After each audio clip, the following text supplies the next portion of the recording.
This is Fractured Wolds, written by Barrel Coops.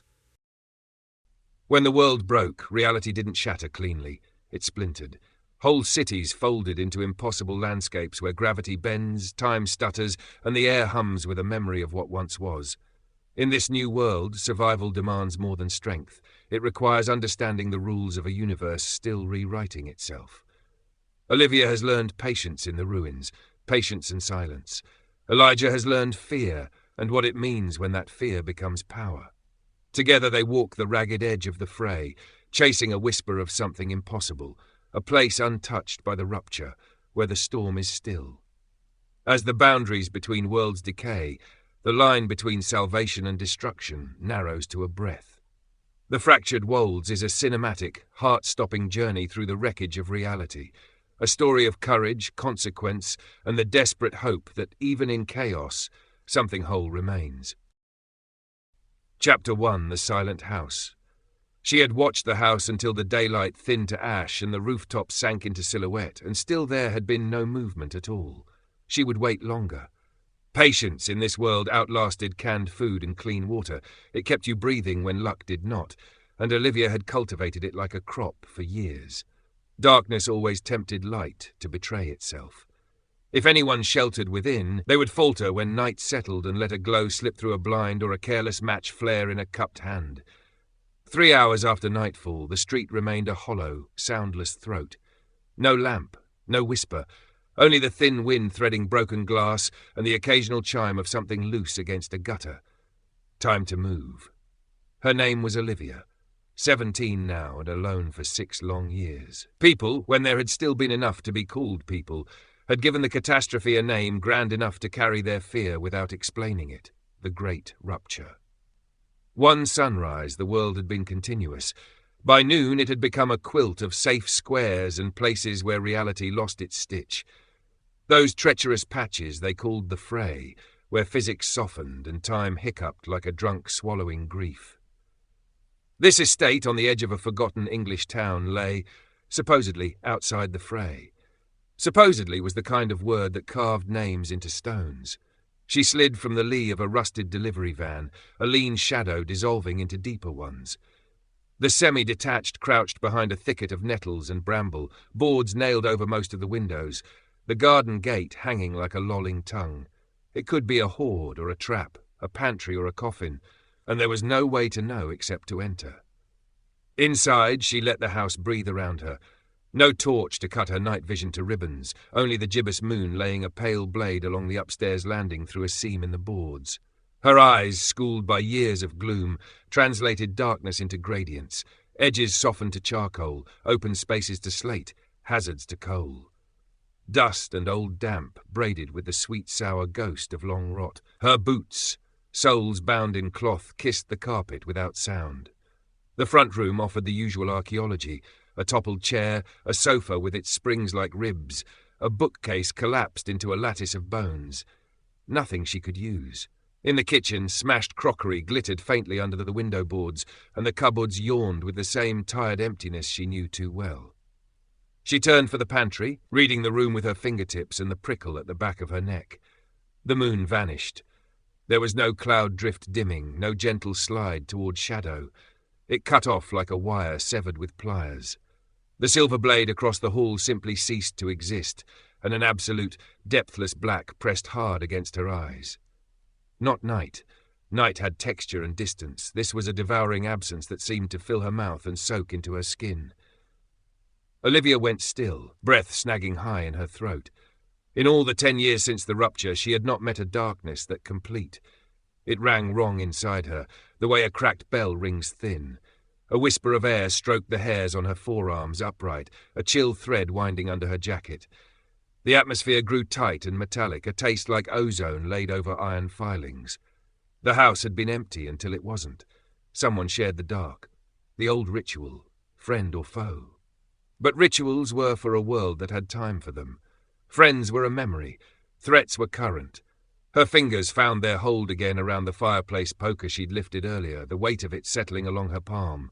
Her pulse hammered to a wild tempo, every beat translating to a command: move, hide, strike. And yet, beneath the thudding, a clean, quiet spread, cold and lucid. It wasn't courage, it was the old discipline of fear turned into a tool. This was not the endless gnaw of loneliness. This was a problem with edges. She stopped breathing and listened as if her bones had ears. Silence thickened into a substance she could almost part with her hands, and in it a sound surfaced, a hitching intake, wet and uneven, the smallest proof of another chest working the air. It came from above. Every hard lesson of the last decade urged retreat. Back through the hall, out into the honest night, away from this anomaly that could wear death under its cloak. Yet the dark itself was an answer begging a question. In the Rupture, mysteries tended to become either executions or salvations. You didn't choose which, but you chose whether to turn your back. She set her foot on the first stair and waited until the timber told her it would hold.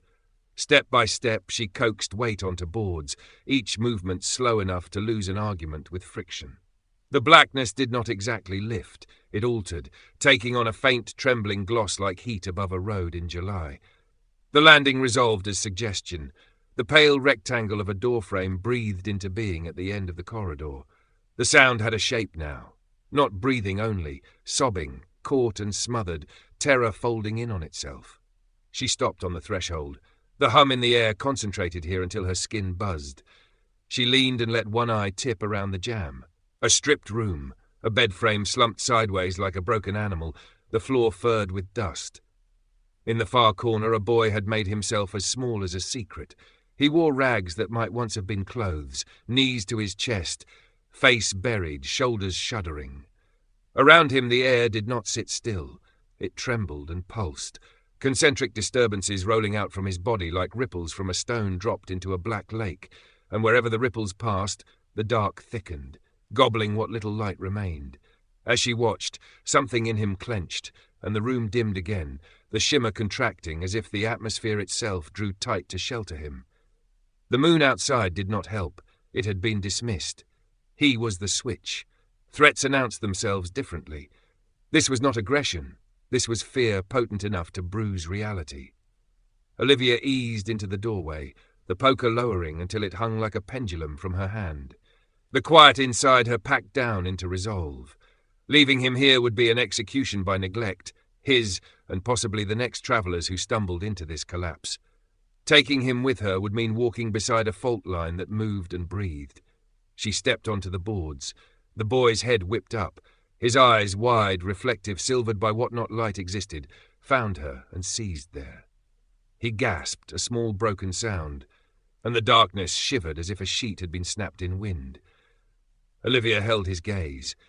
She shaped her mouth into something that was not a smile but was not a threat either, and let the poker tip until it kissed the floor.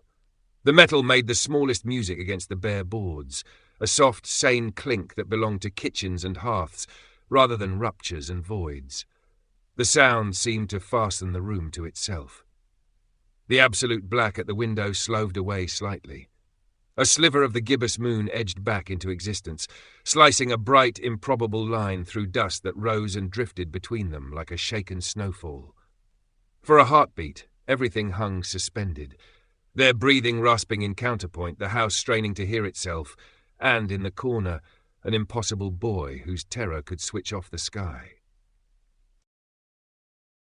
Chapter 2. The Unwilling Catalyst. The boy crabbed backward in a panic, limbs stuttering as if his own body had forgotten the rhythm of movement, until his spine struck the wall with a dull, hollow thud. Moonlight had crept back into the room in a thin, uncertain wash, and in it his eyes were two raw pools of fear. The air thrummed at a pitch that lived in Olivia's teeth, a low, subaudible vibration that made thought feel metallic. "Stay back," he rasped, the sound rough-edged, the voice of someone who either hadn't spoken in too long or had shouted himself hoarse. "Please, don't come near me." Olivia lifted both hands, palms open, the old wordless promise of harmlessness. The poker lay where she had set it, a strip of shadow on the boards between them, a small declaration that she had no intention of swinging it. She kept her mouth shut. Words, mishandled, cut deeper than iron, and he was already cornered. "It happens when I'm scared," he whispered at last, the admission torn out of him like a splinter. He wrapped his arms around his knees and folded in on himself.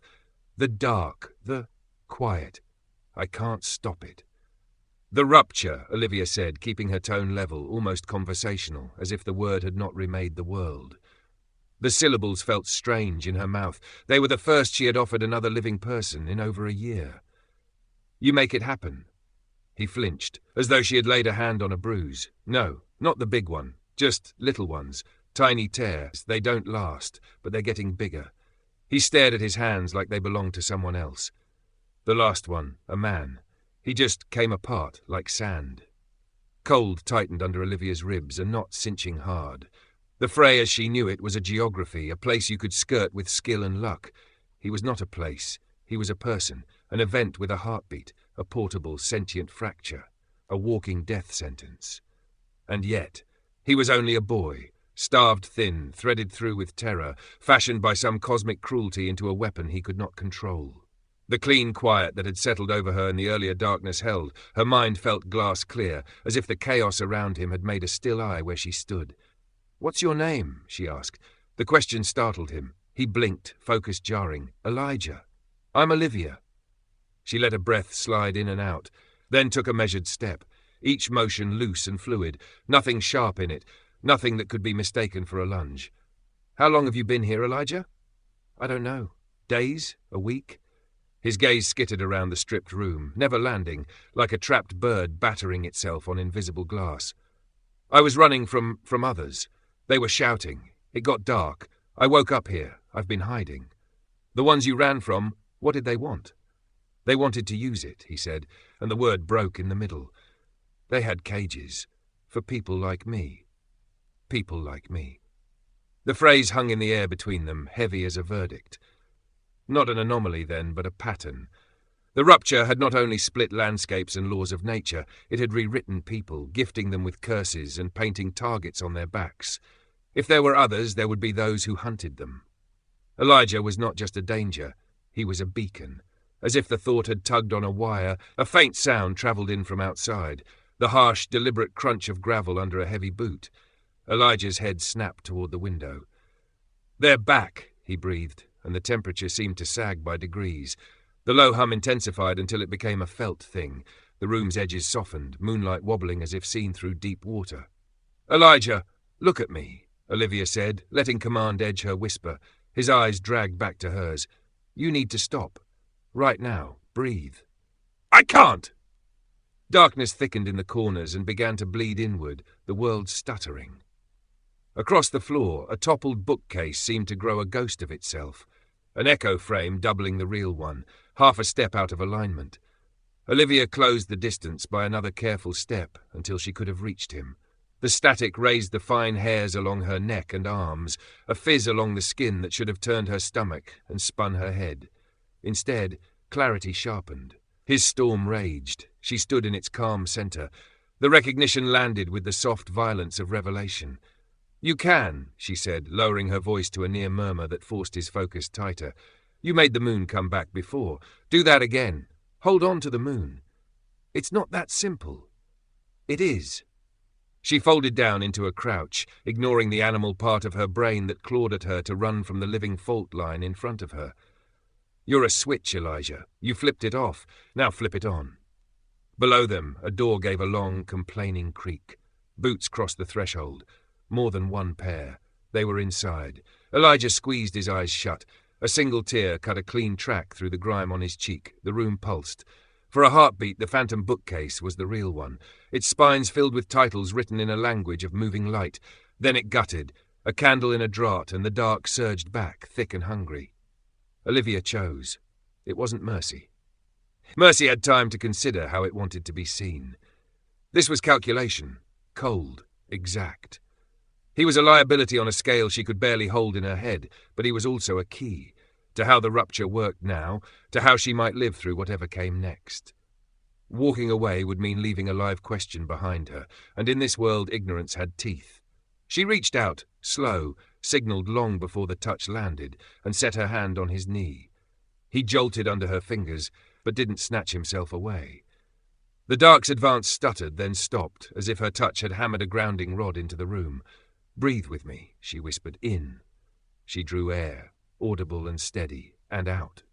He mirrored her, The first attempts were ragged, catching on the edges, then slowly, with her cadence to follow, his lungs found a deeper measure. The pressure eased. The shimmer in the air calmed from a fever to a tremor. From below came voices. Gruff, close, separating into words again, rather than a smear of sound. "They're checking the ground floor," she murmured, keeping her palm where it was. "We've got a minute, maybe 2. Can you walk?" He nodded, eyes still too wide, but something like hope beginning to kindle, fragile as a moth's wing. "Good, we're leaving. Together." The last word felt foreign and heavy on her tongue. "But hear me, if you bring the dark, if you let that static loose, you'll get us both killed. Do you understand? You have to keep it in, lock it down." Another nod, harder this time. "I'll try." Trying isn't enough. She rose and took him with her, feeling the weakness in his legs, the way his weight sagged before it remembered to hold itself. Succeed. She eased to the doorway and angled a look along the landing. Voices carried up from directly below, the rhythms of men who knew how to search. The staircase was a trap, a mouth waiting to close. She ran the exterior in her head from earlier, a small bathroom at the landing's end, and beyond its window the lean-to roof over the kitchen extension sloping away toward the garden. It was a bad option. Staying was worse. "This way," she breathed, drawing him after her with a pressure of fingers rather than a pull. "And whatever you do, don't look down." Chapter 3. The Anchor's Gaze. Olivia moved like a ghost, threaded through with patience, Elijah a shivering shadow stitched to her heels. Alone, she had coaxed silence from the floorboards. Now, under his weight, they found their voice, a small, aching groan that cracked the hush like a knuckle. Every sound felt magnified, each complaint of timber a flare sent up against the dark. She nudged him into the bathroom, a narrow cell of a room choked by a grime-filmed tub and a sink crazed with spidering cracks. The window was small and long since punched out, the frame glittered with the teeth of old glass. "Through here," she breathed, sweeping the shards aside with her jacketed forearm. "Onto the roof, on your belly. Spread your weight." Elijah stared at the hole to the night and then at her, face leached of colour. "I can't." "You can." There was no angle for argument in her voice. "Or wait here for the men with the cages. Your choice." The word did the work fear hadn't. He jerked a nod and clambered up, knees squealing porcelain, before wriggling through the gap. He slipped from the frame and vanished into the cold air. Olivia held still, counting heartbeats, listening for the treacherous rattle of loose slate. Only a soft scrape answered. Good enough. Below, a voice rasped through the joists, rough with impatience. "Clear down here. Nothing but dust and rot." "Check upstairs. The signal was strongest here," another replied, a colder register, clipped and in charge. Olivia didn't gift them another second. She slid through, folding herself out onto the cool, damp slate. Elijah lay flattened to it, eyes pinched shut, the night breathing frost along their cheeks. The moon, back to being an ally, cast the garden in pale relief 2 stories below, overgrowth swallowing fences, nettles silvered to knives. "Follow me," she said, so close to silent it was almost thought. "Exactly where I step." She spidered across the roof, palms and elbows sharing the load, angling toward the seam where the kitchen lean-to bit into the older house. A drain pipe there clung to brick like a question mark, old, but set deep. If it held, it was their way down. If it didn't, there was no second plan. They were halfway when the bathroom behind them erupted with a shout. "On the roof!" A flashlight ripped the dark open. The beam struck like a thrown spear, white and blinding after the gloom. Olivia kept her eyes on the route ahead. Run! Pipe! Now! Panic unravelled Elijah's coordination. His foot skated over moss. A slate snapped free, skittered with accelerating clatter, and exploded somewhere in the tangle below. The air around him thickened, the low hum returning like a storm tasting its own lightning. "Elijah!" "No."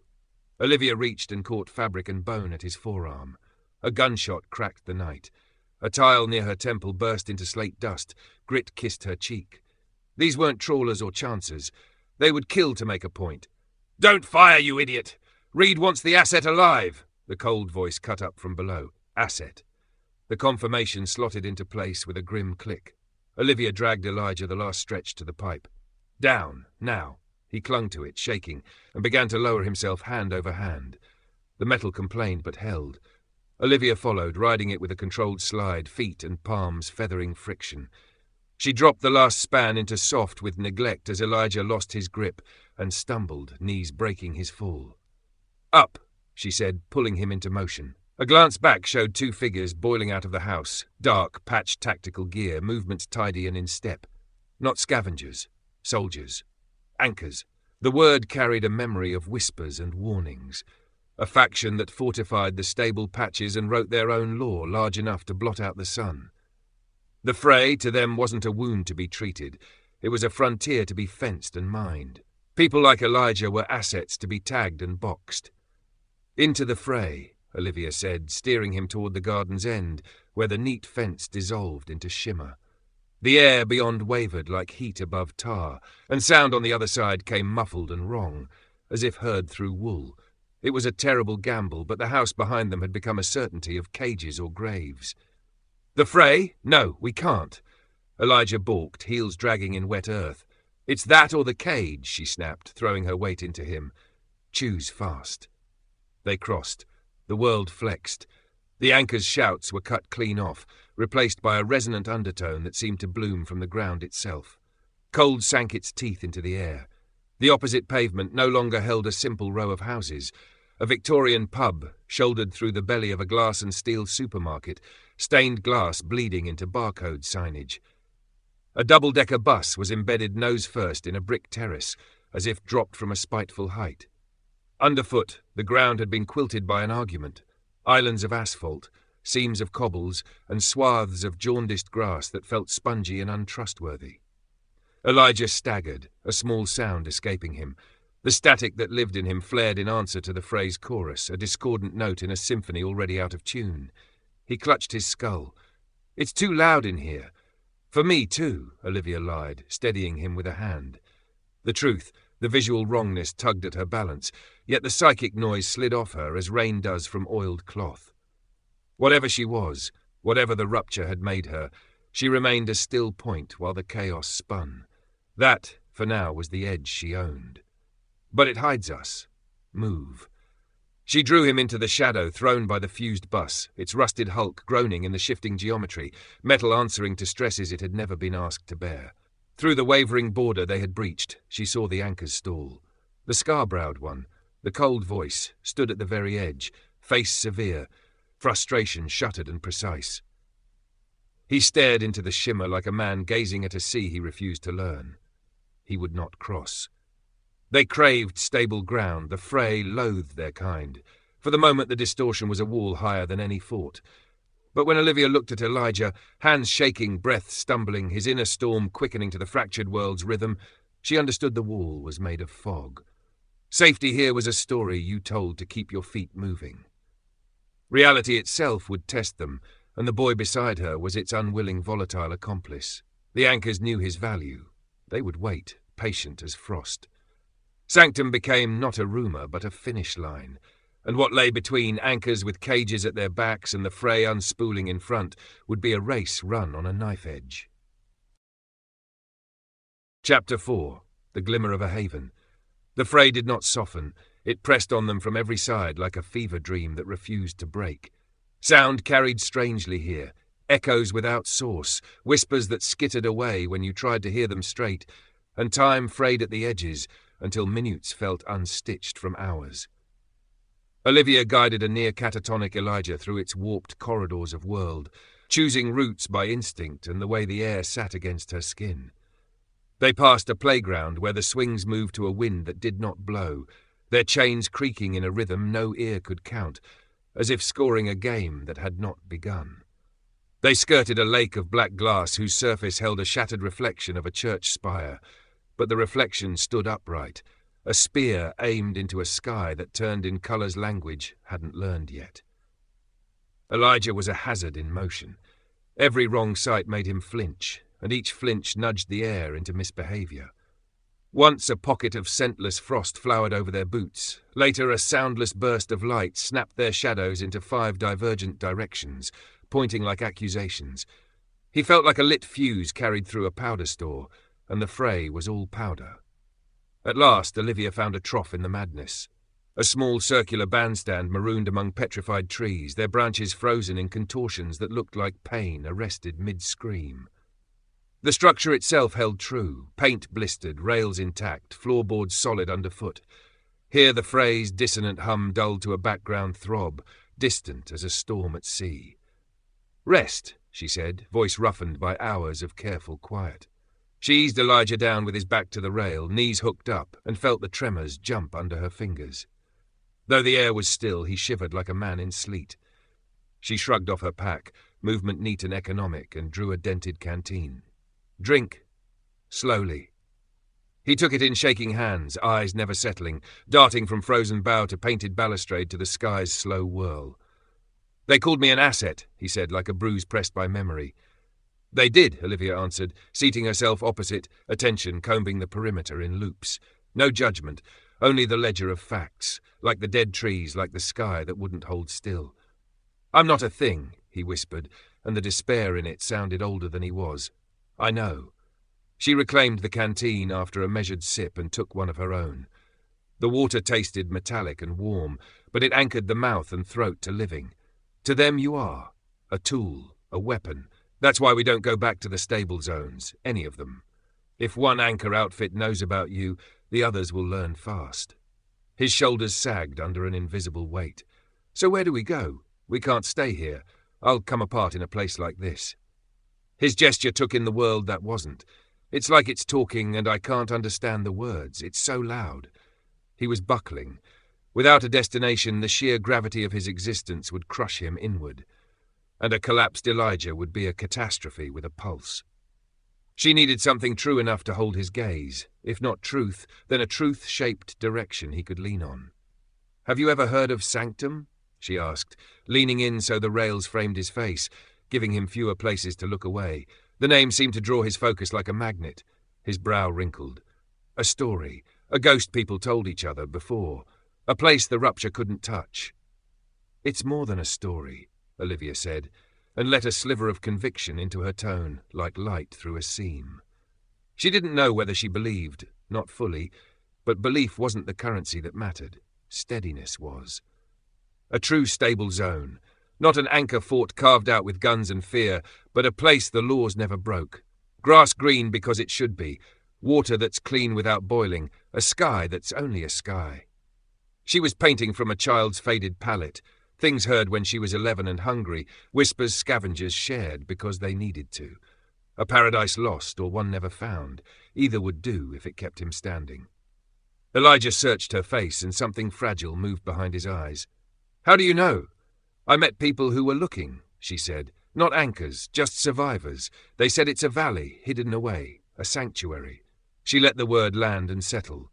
"They said people like you, people touched by the Rupture, can find quiet there, maybe even control, not just being controlled." There it was, the hook he could bite without knowing he'd done it. He looked down at his hands. The air around him, which had been trembling with microscopic unrest, softened to a faint shimmer. He was listening. He was letting hope try on his bones. "I hear things," he said at last, voice small but steady.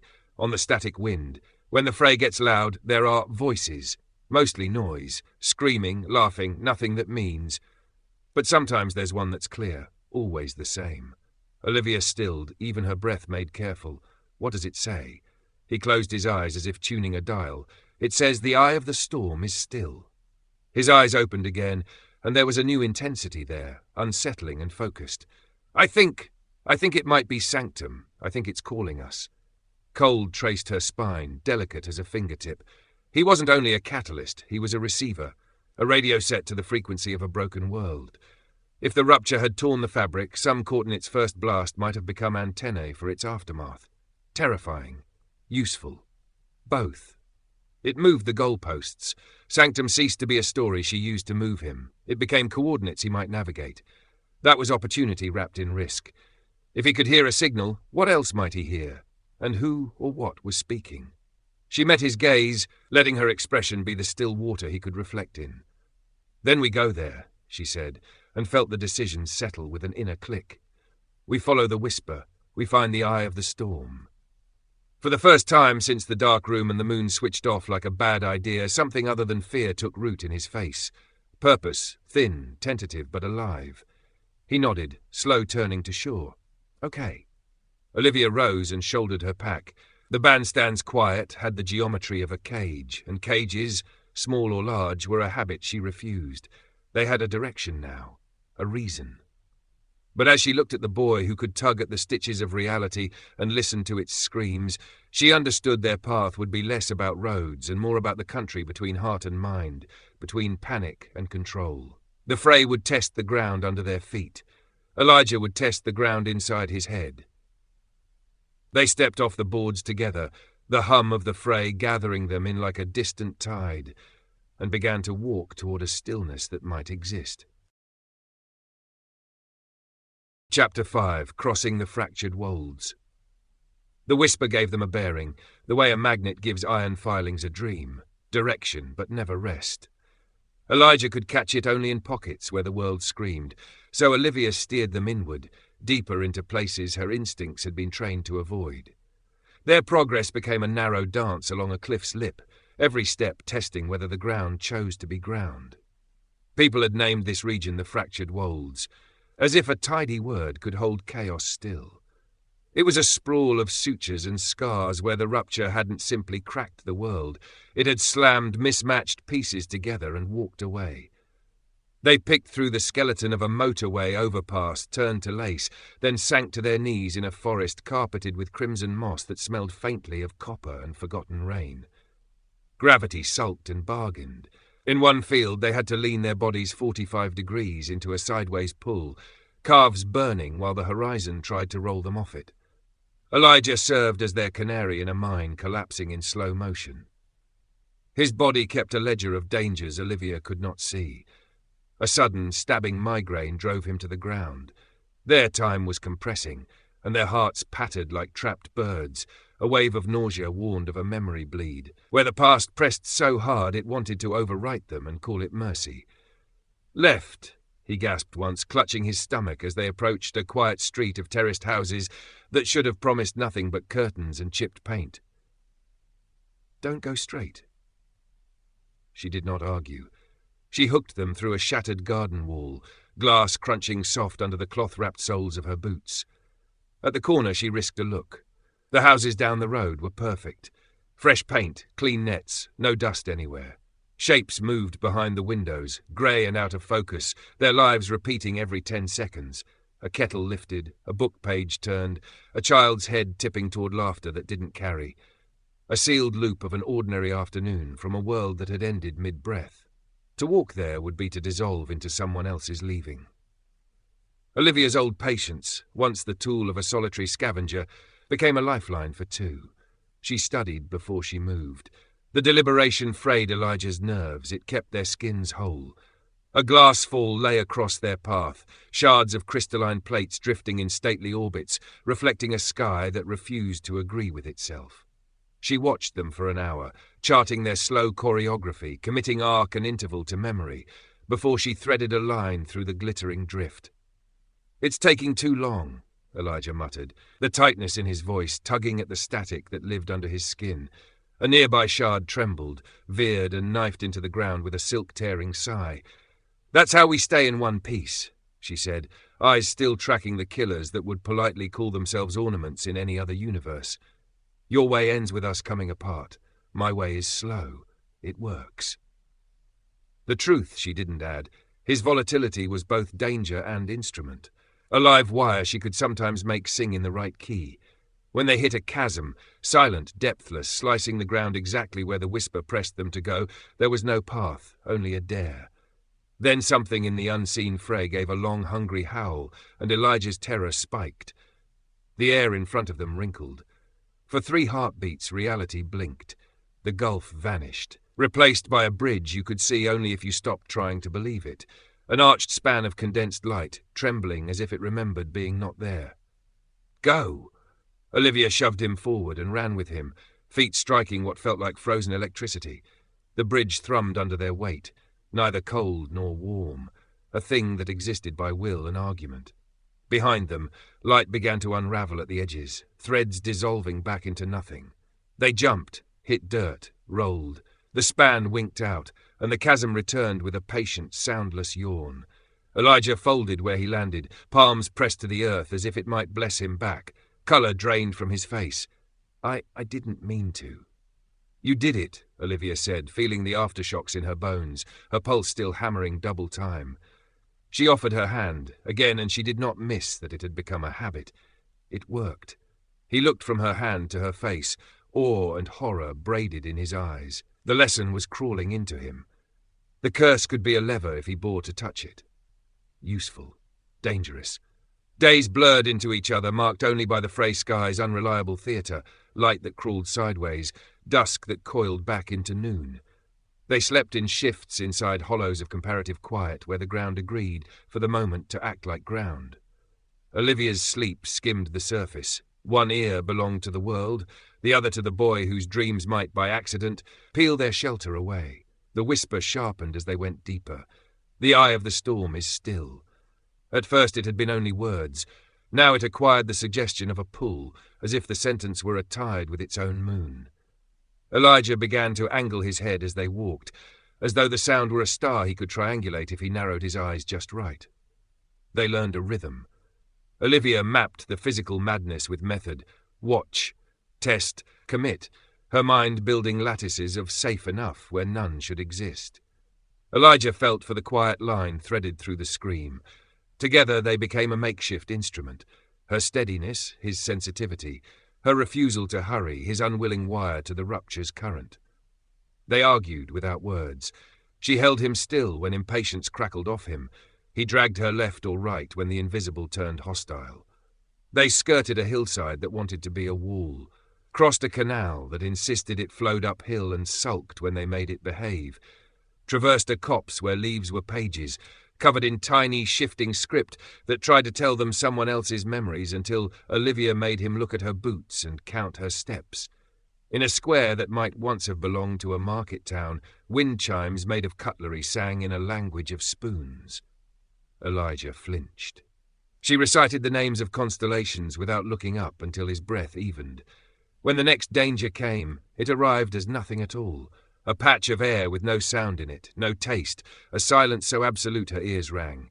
Elijah's hands flew to his temples. Not that way, he ground out, eyes watering. It squeezes time flat. They looped around the emptiness and found a route that only bent the seconds instead of crushing them. At the far edge, the whisper tugged like a fish on a line, faint, insistent. Elijah lifted his chin toward it. Feel it more? Olivia asked, keeping her voice level as if they were discussing weather. He nodded. He groped for words. Like heat you can't see. In one direction. Then that's the way. She checked the angles of shadow, useless, and the set of her own breath, useful, then moved. The partnership, if that was the word, hardened into something they could lean on. She had the patience to wait out a glassfall until its pattern softened enough to read. He had the sensitivity to hear which meadow hummed with memory and which only sang with insects that had forgotten what they were called. He was volatile, yes, a lit fuse in a warehouse, but sometimes she could lay a path that didn't lead to an explosion, and sometimes he could conjure a bridge that did not exist until they stepped onto it. On the third or seventh day, time had become a poorly laced boot. They climbed a ridge of fused brick and chalk. Wind, for once honest, worried at their coats. Beyond, the wolds unrolled in a madman's patchwork to a far curve of land. Motorways braided into hedgerows. A church tower growing from the roof of a supermarket like a misplaced tooth. Fields tilted at inclines that should have sent sheep sliding but held nothing now but jaundiced grass. Elijah closed his eyes. When he spoke, his voice held certainty it hadn't known before. It's there, he said. Not here, but ahead. The still place. Olivia watched him for a heartbeat longer than was comfortable, then nodded, letting the decision settle her shoulders. Then we keep to your star. They moved again, slow where slowness saved, fast where the world allowed it. Not merely fleeing now, but navigating, her logic through the geography of disorder, his broken attunement through the noise. Two halves of a single key, teeth miscut and yet finding purchase, turning in a lock that felt too large and too strange for human hands. Whatever door waited, respite or deeper hell, they were committed to opening it. Chapter 6. The Toll of the Tear. The whisper beckoned like a siren and drew them toward a mausoleum the world had built for itself. The fractured wolds loosened their grip and gave way to a grief made solid, the weeping city. It wasn't ruin in the ordinary sense, no toppled towers or flayed streets, but preservation taken to a fever pitch. Office blocks and apartment stacks stood unmarred, their glass immaculate, every line true, yet each was wrapped in a translucent, amber-like sheath that bled in slow tears. The weeping congealed as it fell, hardening into new skins upon the pavements until the lanes narrowed into canyons. The air smelled of honey, sweetened past comfort, and ozone sharpened to a blade, and the silence pressed down like a weight set on the cartilage of the ear, swallowing footsteps before they formed. "The whisper is loud here," Elijah murmured, and the city devoured even that, returning it as a hollow echo. "It's coming from the center." Every impulse in Olivia urged retreat. The Fray's usual wrongness roiled and reknit. This was deliberate, a curated stasis that felt like a verdict. But Elijah's gaze burned with feverish purpose. He was listening to something she could not hear, and the certainty in him pulled them forward. They moved through golden corridors between buildings that shed themselves in glossy sheets. Light came from the substance itself, sickly, syrup-thick, so that shadows seemed stained rather than cast. The silence thickened the deeper they went, until even breath felt intrusive. The first sound that broke it wasn't the whisper. It was human, rough voices torn into tatters by the city's muffling hush. Anchors. A patrol stood snarled 50 yards ahead in a narrowing pass. Their patched tactical gear sat oddly askew against the shining walls, as if use and order were at war. 2 had been caught where the amber had flowed with sudden hunger, encasing their legs to the knees. Companions attacked the hardened glaze with pickaxes that bit, flaked, and did nothing. For every chip they prized free, fresh resinous tears oozed and set, climbing like a slow tide. The trapped men screamed, faces twisted beneath the strangling quiet. Their agony arrived as ghosts, mouths open, sounds smothered, only the shape of pain crossing the air. Elijah's body locked. "They're here." "Quiet," Olivia breathed, drawing him behind a curtain of fossilized flow. The amber's surface was warm, its light a sticky glow that made her skin itch. "They're stuck. We go around." But the city had already chosen her timing. One of the free anchors, a woman with a shaved scalp and a gaze that measured and cut, looked up. Her eyes widened with recognition, narrowed into intent, and she barked a command Olivia couldn't hear. The rifle rose. The shot reached them as a dull, padded thump, but the bullet's reality was unsoftened. It sparked off the wall a handspan from Olivia's temple, throwing golden grit into her hair. Elijah recoiled with a thin cry. The shock, noise blunted yet violent, the immediate clarity of threat shattered his tenuous hold on himself. The air around him didn't just shimmer, it rippled as if recoiling from his skin. A wave came out of him, silent, visible, buckling the world without sound. It wasn't darkness this time. It was refusal, a violent rejection of the given. The weeping substance nearest them heaved back from glass and stone, as if it had learned fear, light guttering as though oxygen had been denied. Gold dimmed to pitch and then spasmed through a strobe of non-colour that made Olivia's vision ache. The anchors were thrown into chaos. The men entombed to their knees wailed as the amber that held them liquefied, then seized again higher, tighter, wrong. The others clutched helmets and heads, stumbling, pickaxes clanging on glazed ground they could no longer trust their eyes to read. "Run!" The word tore out of Olivia's throat and barely existed. She caught Elijah's arm, found only slack weight. His eyes had rolled white. A seizure took him in brutal snaps, limbs jerking against a city that wouldn't give. She hauled him up, shoulder against ribs, his arm slung over her neck, and turned into the route she had memorized in the breath before everything broke. Her legs took the work her ears could not calibrate. She wove them down a side passage where the resin had formed over a shop front, making a tunnel of honeyed glass. They didn't stop until the strobe behind them died back to the thick amber glow, and the anchor's muffled panic blurred into the general hush. Olivia found a hollow where a display window had fossilized mid-curtain. Inside, the shop was a tomb. Shelves, tills, plastic hangers caught in the resin, preserved like insects in sap. There, pressed between wall and window, was space for 2 bodies to crouch and breathe. She lowered Elijah to the floor. Resin slick cold leached through her knees. He trembled as if the ground carried current, skin clammy and drained of all colour, a thin trickle of blood darkening his upper lip and tracking to his chin. Her calm held, but it had to be set and reset with each breath, an anchor pounded into ground that might not remain ground. This is the price. The thought arrived as fact, not lament. Power here paid its toll in flesh and hurt. He had saved them, and he was paying with himself. She used the cleanest corner of her shirt to wipe the blood away. No medicine, no sedatives, no tricks to bring a brain back from the edge, only touch, warmth, the steady presence of another human animal refusing to leave. She counted the tremors as if they were tides. She let her breath be slow and audible, and if that made the city notice, it could notice. Elijah's lungs found her cadence by degrees. Hours passed, or an hour that felt like several. The weeping city reclaimed its quiet with interest. Somewhere far off, resin fell with the sound of nectar thickening, barely a sound at all. Eventually the violence eased in his body. The jerk softened to shivers, then to after-tremors, then to stillness threaded with small breaths. He slept, but the sleep had edges. Pain carved its lines in his face even when unconsciousness managed to claim him. Olivia sat with her back to the amber wall, spine grateful for something that pretended to be solid. The part of her that lived by arithmetic moved its beads with ruthless honesty. He was a drain on water and time. He drew blades and attention. He made the ground treacherous. The rational choice, the smart choice, was to leave him now while the hollow hid them, to let the city's preserving hunger take him as it took everything else, and send her on alone. She did not move. She sat with the quiet. In it she watched the small, stubborn lift and fall of his chest. She studied the boy who had been made a weapon without ever being asked, note by note.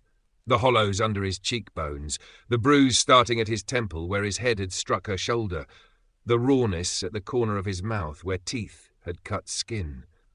She saw the shape of him as something other than asset or liability, a human fault line running through a broken country. And beneath her inventory, a truth surfaced with terrible clarity. Somewhere between the dark house where the moon went out and this honey-coloured tomb, her job had changed. Survival had been a solitary verb. Now it refused to conjugate without him. She tried the thought of walking away and felt the fracture of it. The cost wasn't only measured in risk or rations. It was measured in what would be left of her if she chose the safer arithmetic. Leave him, and she kept a body alive. Leave him, and she murdered whatever remained that could still be called herself. The last thin wire of humanity in her would snap, and there would be no mending. She rested a hand lightly against his forearm, grounding, a promise he would not yet hear. The whisper pressed on in the distance, insistent as tide. The eye of the storm is still. If there was a place for quiet, for learning control, rather than being controlled, it lay there. Not myth now, but mission. When he woke, and he would, she decided it, she would get him to his feet. They would thread the canyons, avoid the anchors, and keep moving toward the center that called him. The toll of his power was high. She would pay around it with patience, with root and rhythm, with the refusal to be hurried into ruin. She would become the constant to his volatility, the still gaze that held when the world bucked. Outside their nook, the city continued to weep, building itself new layers even as it preserved the old. Olivia let the slow rhythm of Elijah's breathing anchor her against the manufactured hush. She would not run numbers again on leaving him. The decision had already been made, set like amber, clear and unyielding. Chapter 7. Echoes in the static. Elijah slept through a full turn of the false sky, a depthless stupor that looked less like rest than a system shutting itself down to keep from burning out. Olivia used the hours the way she used all gifts, with suspicion and precision. She ghosted through the amber canyons, slipping along resinous curtains and past vitrified doorways, mapping escape lines and listening to a silence that swallowed even thought. The anchor patrol had gone. Only grotesque drips hardened mid-splash, and the scuffed hieroglyphs of a frantic retreat remained, testimony to how close the city had come to keeping them all. When Elijah finally stirred, he rose on limbs that didn't yet trust him. He moved with the fragile, folding gait of a newborn fawn, eyes clouded by confusion and a shame he couldn't quite manage to disguise. Standing asked too much. Walking asked more. So they staggered together. Olivia's pace pared back to a patience that chafed her nerves and saved his life. The whisper that had boomed within him at the city's heart dwindled to a low thrum. Present, directional, but beyond his strength to follow with accuracy. They found their reprieve by accident, by stumble, by gravity's small treachery. Elijah, leaning heavy into Olivia's shoulder, missed his footing on a slick of fresh weeping. He slid several feet down a shallow incline, glazed to crystal, and crashed into what looked like a wall of solid amber. It wasn't. The surface crazed and shattered with a brittle sigh, giving way to darkness and a smell Olivia hadn't encountered since the world was whole. Old paper and fine dust. She was at the breach in a breath, knife already loose and low. Not a cave. A room. A broad circular space that felt preserved rather than trapped. A library. Olivia. Elijah whispered from the floor. The exhaustion burned through for an instant. The static, it's quiet in there. She hauled him gently to his feet and let him lean as they stepped through. The change landed like a hand easing off a wound. The weeping city's suffocating hush fell away, replaced by ordinary quiet, the dry, layered stillness of a sealed room. The air was cool and held its age well. Above, a domed glass ceiling arced vast and intact, catching and softening moonlight. Steady, silver, true, as if the sky above this pocket had remembered how to behave. They were in a great reading room. Shelves rose in disciplined ranks, their spines still standing to attention. Dust motes drifted and turned in the beams like a slow, private snowfall. Their boot scuffs made a sound again, muffled by thick carpet rather than erased by a city that hated noise. The place had the feel of a snow globe. A perfect bubble preserved inside catastrophe. "This isn't the city," Olivia murmured, reverence threading under her skepticism. "A stable pocket. The Rupture must have folded this room away and sealed the join." Elijah sank into a cracked leather armchair as if it had been waiting for him, a sound of relief leaving him like air escaping a long-held breath. "The whisper led us here," he said, more certain than he had been since waking. "It knew." Olivia didn't grant the thought purchase. Coincidence could wear the mask of providence in desperate times. Pragmatism had the better claim. This was shelter, and it was safer than outside. While Elijah let the chair reassemble him, she walked the stacks with her hands behind her back, eyes skimming titles. The curation was strange. Advanced theoretical physics, dense philosophy, and, more arresting than both, a series of leather-bound logbooks stamped with a familiar sigil, a stylized atom ringed by a laurel wreath. Kronos Corporation. The name rose like a ghost in her head, a brand from the before times that had once been carved across billboards and news cycles. They had dabbled in everything. AI, renewables, medical devices, and it seemed in ambitions that had ended the map. She slid a hefty volume from a shelf tagged Project Janus and set it on a reading table. Equations marched in tight ranks across most pages, but here and there the margins had been invaded by a smaller, urgent script, the handwriting of someone running ahead of fear. Entry 47. "The Casimir field is stable. We are not creating energy. We are borrowing it from the substrate. The quantum foam is more malleable than theorized." Entry 89. "First successful transmission. A single photon. Sent and returned. The echo was clean. We have opened a window." Entry 112. "The echoes are growing louder. We are not just looking. We are being looked back at." Subject Gamma reported hearing whispers, dismissed as stress. Cold tightened under Olivia's ribs, a slow cinch.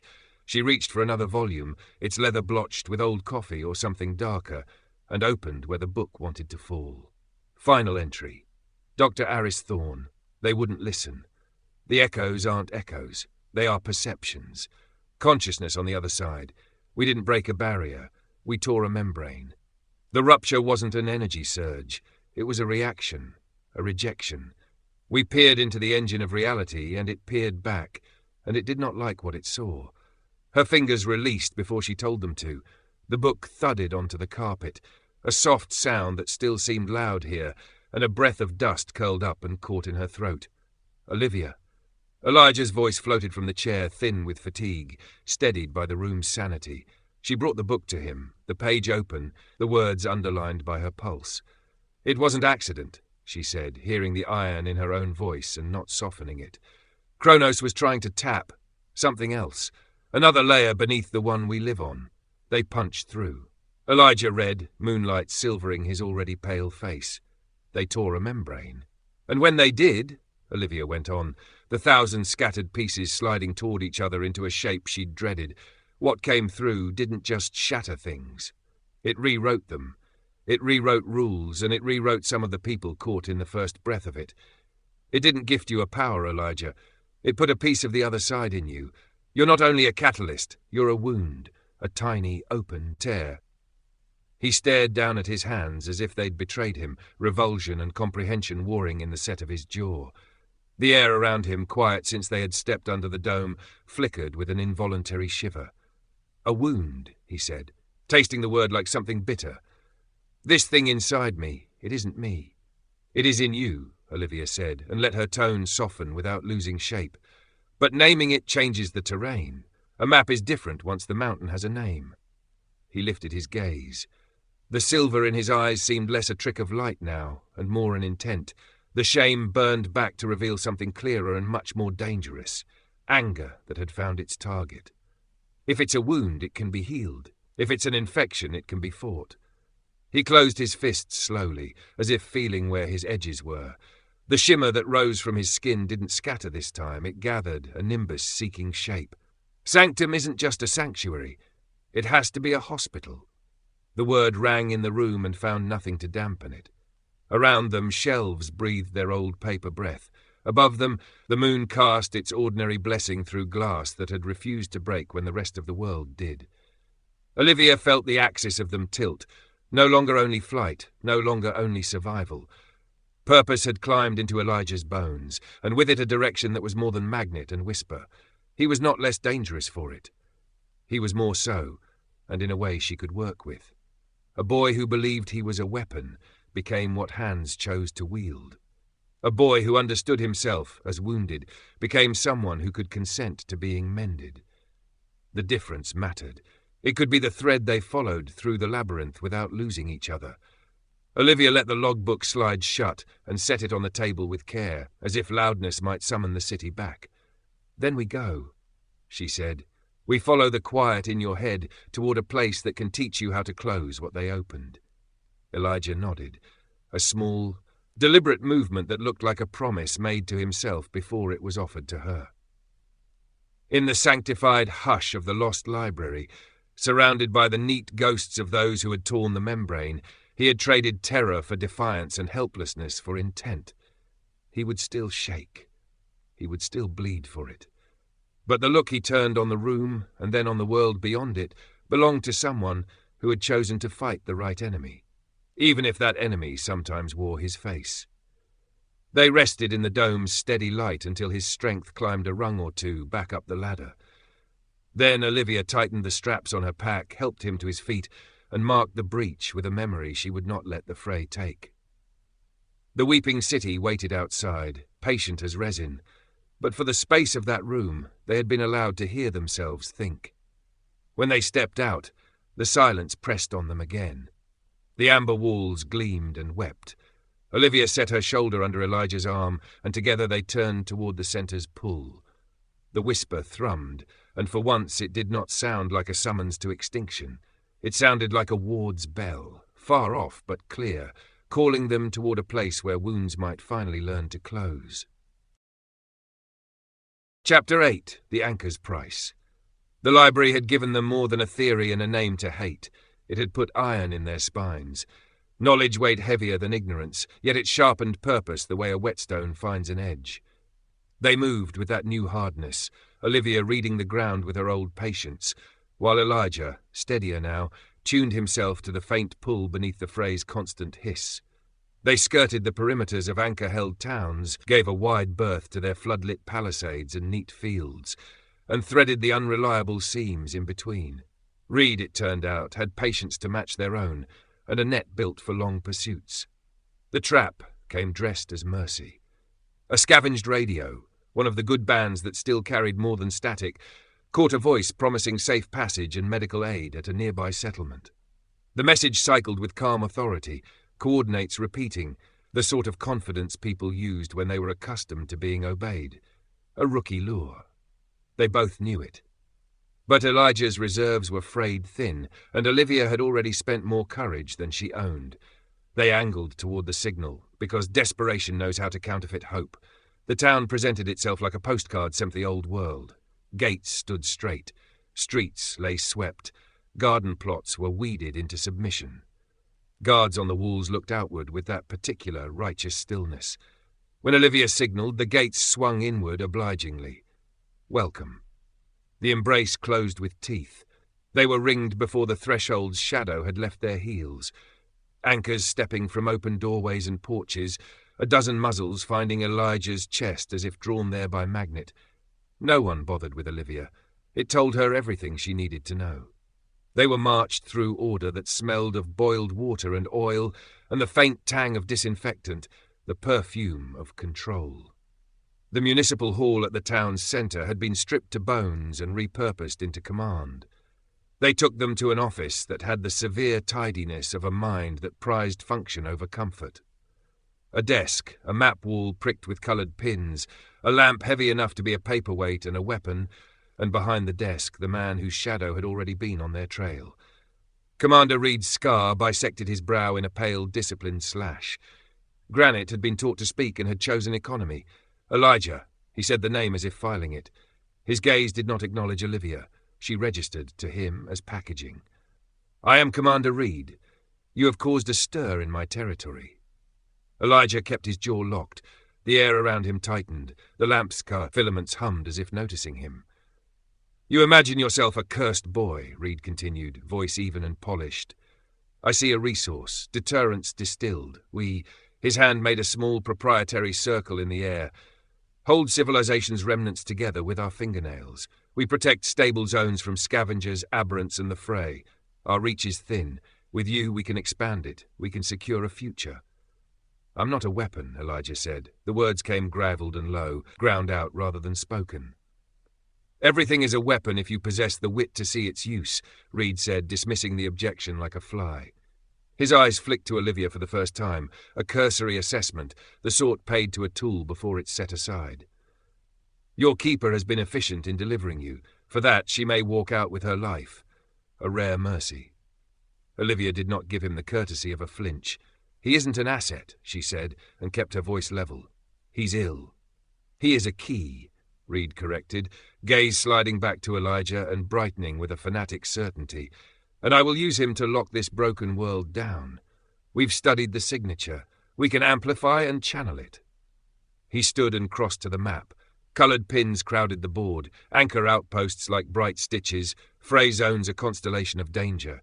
He tapped at the scattered red. Your void pockets, he said with a proprietary note that made Olivia's skin crawl. Imagine them not as panicked emissions, but as demolition, calculated, controlled. We stitch stability to stability. We push the Fray back. We carve a safe world out of chaos. Elijah stared at the pins as if seeing a vivisection. You want to use me like thread, he said, horror flattening his voice. To sew with wounds. You'll tear it worse and call it mending. Creation requires destruction, Reed answered, as if reciting doctrine. A few more tears are a small price for a unified humanity.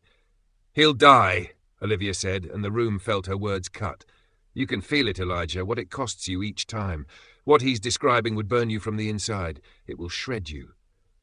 Reed's smile was a razor-thin thing. Sacrifices are necessary. One life for thousands. A simple equation.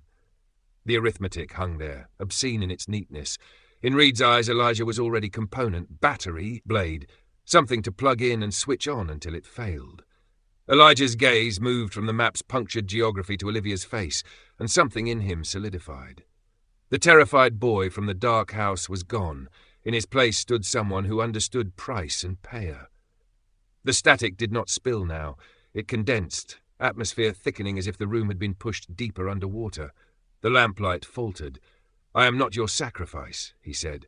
The voice that came out held an undertone that did not belong to human throats, the resonant note of the tear itself. And I am not your weapon. He stepped toward Reed. The guards hesitated, startled by the quiet of it. You speak of stitching, Elijah went on, power threading his words without breaking them. You would try to heal with a wound. You would multiply harm and call it order. Reed's eyes widened a fraction, not fear, avidity. Control, he breathed, appreciative. You see? You're learning already. You were made for this. No, Elijah said, and the word closed the door. I was made to fix it. The room cracked open, Reed's chin dipped, an order as sharp as a blade bevel, and the guards surged. The field around Elijah detonated without darkness or void. It bucked the room itself, a concussive wave of bent light and torn sound. Men slammed into plaster. Rifles skittered. The map spilled pins like a shed of bright blood. Olivia moved while every gaze fixed on the boy. She wasn't built to break lines, but she understood variables, and Reed had costed her at 0. She pivoted toward the one object that would change the board fastest. The lamp. Heavy base, solid stem. She felt its weight bite her palms as she swung. The arc connected with Reed's temple in a dull, decisive thunk. He folded behind the desk and did not rise. Alarms bloomed a breath later. Klaxons stuffed into a municipal body, and the corridor outside found its legs. Olivia caught Elijah's sleeve, felt the reverb of power through his skin, and yanked. Now, she hissed, already moving, while they're blind. They tore into the hallway, boots hammered from both ends, the sound multiplying off tile and paint, the air filled with shouted code and the metallic rattle of actions being racked. The building seemed to close its throat around them. A dead end waited behind them. A gauntlet approached ahead. Between those certainties lived the thin margin they had always walked. Olivia measured distances, doors, angles. Elijah tasted the architecture like weather. Left, he said, breath tight but focused, and she trusted it because trust was the only currency they had left. They ran toward the wing that led deeper, not out, toward a snarl of offices rather than the clean geometry of exits, because chaos had always been their ally when order wanted them dead. Behind them, the alarms keened, and Reed's men regrouped with professional speed. Ahead, the corridors forked and pinwheeled, sight lines broke, and for a moment the stronghold's heart became a maze rather than a fist. The price of freedom gathered itself like a tide, and it would be steep. They paid the first installment in breath and speed, and the refusal to be stilled. Chapter 9. A Reckoning of Rupture. The corridor had closed like a jaw, anchors pressing from both ends, rifles lifted, orders crackling through the air until even the oxygen felt commanded. Olivia shoved Elijah back into Reed's office, threw her shoulder into the door, and rammed a chair under the handle. It would buy them seconds. Seconds were sometimes whole lives if you used them right. Elijah's breath tore at his throat, ragged and fast, the aftermath of control colliding with returning panic. The room vibrated on that frequency. A glass paperweight shivered across the desk and crept toward the lip as if the furniture itself wanted to flee. "They're going to kill you," he managed, eyes gone wide and feral. "They'll shoot you just to get to me." "Then we don't gift them the chance," Olivia said, the calm in her voice feeling like a borrowed thing she intended to keep. She read the office the way a locksmith reads tumblers. One door, one barred window that let in light but no mercy, no vents big enough for a rat, no second exit hiding as a kindness. A sealed box. The anchors hit the door. The chair-legged brace bit into splintering wood, the frame hiccuped against its hinges, and the handle juddered like a trapped animal. Think. Her attention flicked to Reed. He lay where the lamp had put him, already pushing himself upright, blood threading from his temple and sinking dark into his hair. He met her look with ice sharpened by pain, a superiority corroded to fury. A plan, reckless to the bone, too strange to have a name, slotted in with the clean click of necessity. This was not a room they could fight out of. It was a board they could flip. "Elijah," she said, turning her back on the door's judder and the splinters skittering across the floor. "You heard the whisper. The eye of the storm is still. You're not a bomb. You're a key, your words." He stared as if she'd begun speaking a language he knew but couldn't place. "There's no door here." "Not for us," she murmured, keeping her voice low enough to thread only to him. "For them." She pointed at the map on the wall, at the tight cluster of pins that described the town's stubborn order. "You don't have to beat them, you have to move them." Understanding flared and rolled back into terror in a single heartbeat. "I can't. I don't. I'll drop the whole town into the fray." "The library," Olivia pressed, the wood behind her exploding into a jagged mouth around a groping forearm. "The rupture is a tear. You are a tear. Kronos didn't make energy. They borrowed it from the substrate. You don't have to tear. You can redirect. You told Reed you were meant to fix it. So fix this. Make this place elsewhere. The door gave another wrenching crack. A hand found the lock and fumbled. Reed staggered upright with triumph stitched to his mouth. "It's over," he said, a verdict rather than a shout. Elijah looked from Reed's hunger to Olivia's steadiness and found the line between them.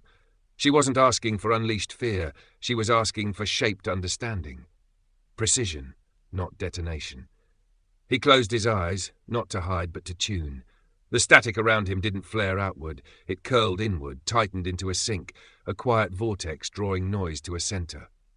He pressed his mind against the texture of the thing within him and listened, past terror, past habit, toward the hum of seams already present in the world's weave. Casimir. Substrate. Foam. Not creation but selection. Not rupture but revision. Air thinned like altitude, a subtle sucking that made lungs notice their work. Shouts in the corridor blurred as if shoved down a long tube. Colour lost its edges, bleeding into its neighbours the way watercolours surrender on wet paper. The room's atoms found a mutual note and sang it. Olivia held still. This was not the devouring night she had seen before. This was finer, a deeper unmaking that did not want to frighten so much as reorder. The office walls went from solid to translucent, to a delicate transparency that did not reveal plaster and paint beyond, but something like a star nursery, infinite, dark, freckled with points of potential, clouds veined with suggestion. The building fell away. They stood, for a breath, on the rim of a making. Reed's triumph cracked into disbelief and then into naked, avaricious awe. "Stop him!" he bawled.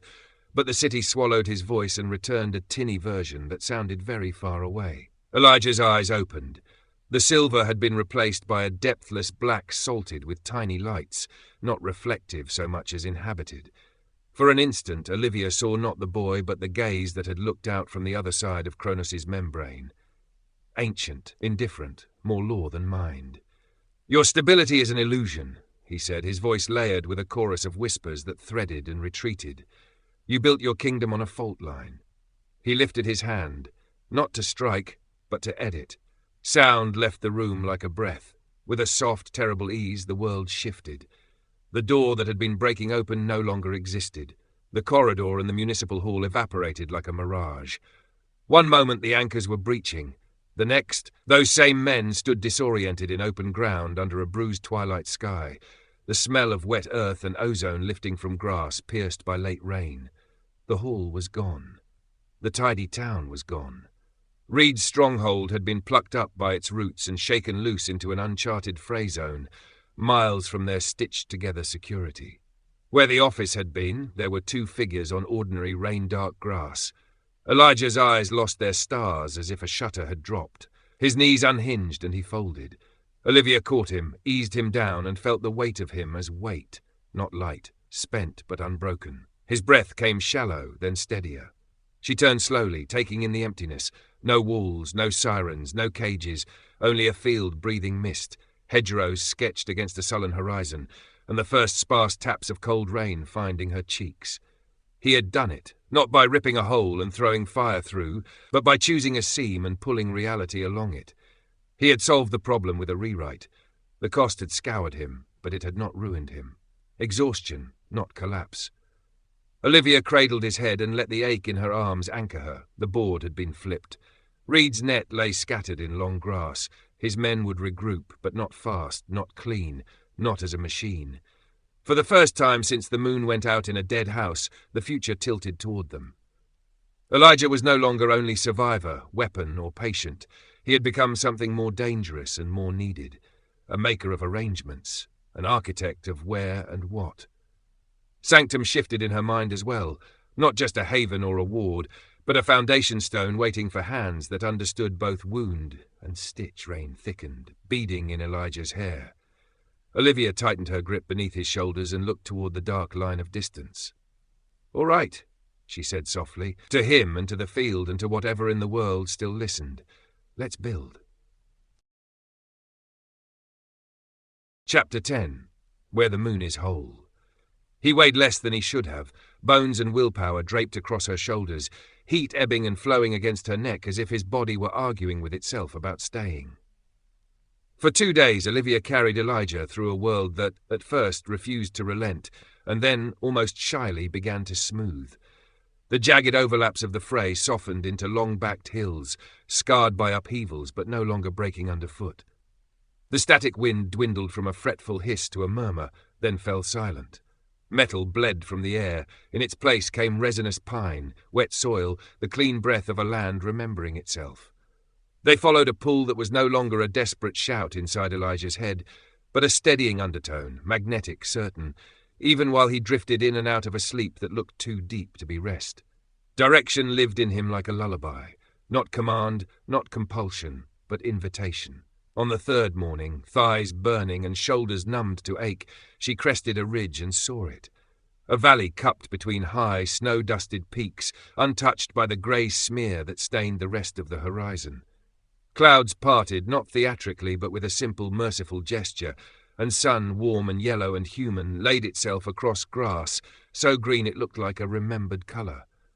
A river braided silver through the floor, and in the cradle of it sat low stone and timber buildings, smoke curling from a few chimneys like quiet signatures.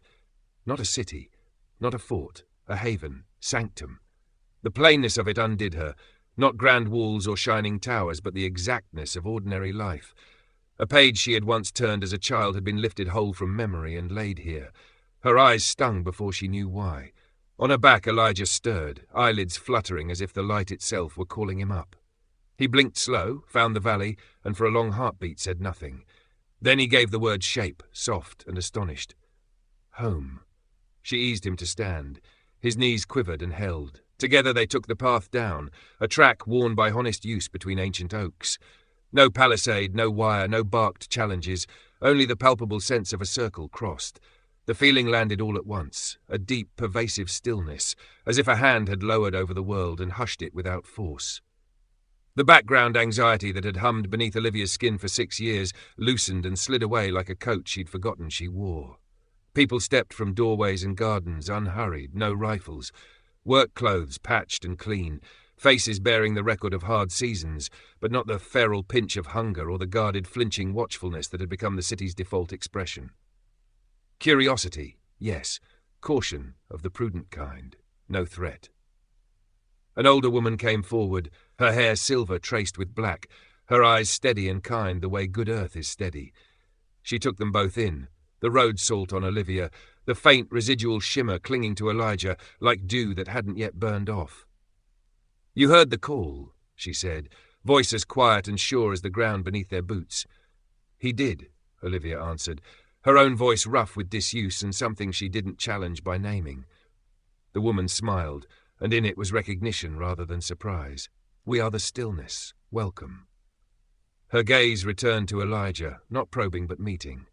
"You've carried a great weight a long way. You can set it down here. The ground holds." Truth moved through him like warmth. The frantic buzz that had been his constant accompaniment didn't gutter as exhaustion. It eased as acceptance. The war inside him did not declare victory, only a ceasefire that felt honest. The wound did not weep. It rested. They were given a small cottage along the river, a single room, whitewashed, swept, with a bed that didn't apologize for being a bed. That evening they ate broth and a heel of bread still warm at the core. The first mouthful undid Olivia more completely than the sun. Simple salt, crumb, the idea of wheat turned into food by time and human hands. She swallowed hard and let it anchor her to the chair. After, they sat on a bench beneath an eave, listening to water speak in its old tongue and crickets pick up their part. The night overhead was velvet black, blank of the Rupture's bruised colours and the Fray's silent auroras. In that paired, perfect dark hung the moon, whole and white, all its seas and scars clear, a coin of silver hammered thin and flawless. Its light washed the valley into gentle monochrome, unbroken. Elijah tilted his head back. A single tear traced a bright line through the road dust on his cheek. Not pain, not fear, but release finally given a form it could leave by. "It's whole," he whispered. "It is," Olivia said, and kept her eyes on it a moment too, to be sure. Silence opened between them, not empty, not waiting to be filled, but full already with the weight of trust and the quiet thud of two hearts learning a new rhythm. Tomorrow would bring work. He would learn control here, not as containment for a weapon, but as care for a wound. She would relearn living, which was different from surviving in the way a house is different from a shelter. Olivia looked from the moon's unbroken face to the boy beside her, his shoulders easing by degrees as if some invisible harness had finally been unbuckled. The world beyond the peaks remained fissured and strange, its rules rewritten and its dangers inventive. But in this valley, this one intact fragment, things held. The air held, the ground held, the people around them held. They had found the place where the moon was whole. For now, that was enough. This was Fractured Wolds, written by Barrel Coops. I hope you enjoyed my short story. Please hit the subscribe button so you don't miss the next one. I have written over 500 short stories over the years under many pen names. I will be updating these and recording them under the Barrel Coops name. I will be listing them on YouTube as fast as we can get them recorded. Something for everyone. If you enjoyed this story, please give it a thumbs up. It helps others find my channel. Until next time, thank you for listening to the end.